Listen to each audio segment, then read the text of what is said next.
начала знаменательной выставки отправили, что дата тысячелетия блаженной кончины святого апостола князя Владимира заставила нас еще раз переосмыслить ту важнейшую роль, которую сыграл в нашей истории святого апостола князя Владимира.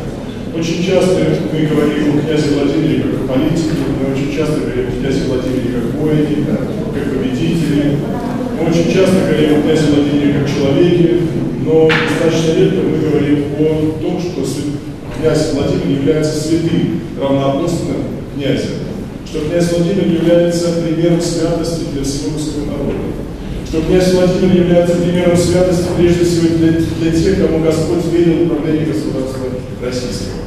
Я, посмотрев эту выставку, я вижу, что сотрудникам исторического музея удалось подчеркнуть именно святость святого апостола князя Владимира, не только политика, не только воина, но мы видим образ святого апостола князя Владимира в иконографии, который изображен.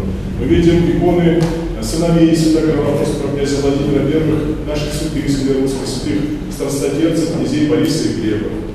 Мы видим продолжение той истории, которая той политической и духовного начала, которое положил святой апостол князь Владимир здесь, в Херсонесской купели.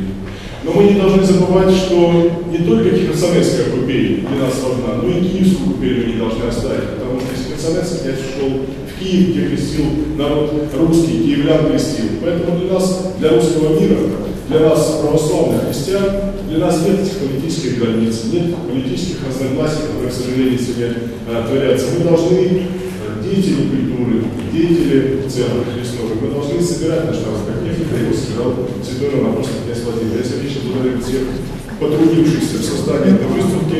Я уверен, что эта выставка прежде всего необходима для нашей молодежи, которая должна знать и помнить, и передавать последующим поколениям великую славу, великую святость, великий подвиг, который совершил святой апостол князь Владимир. С праздником!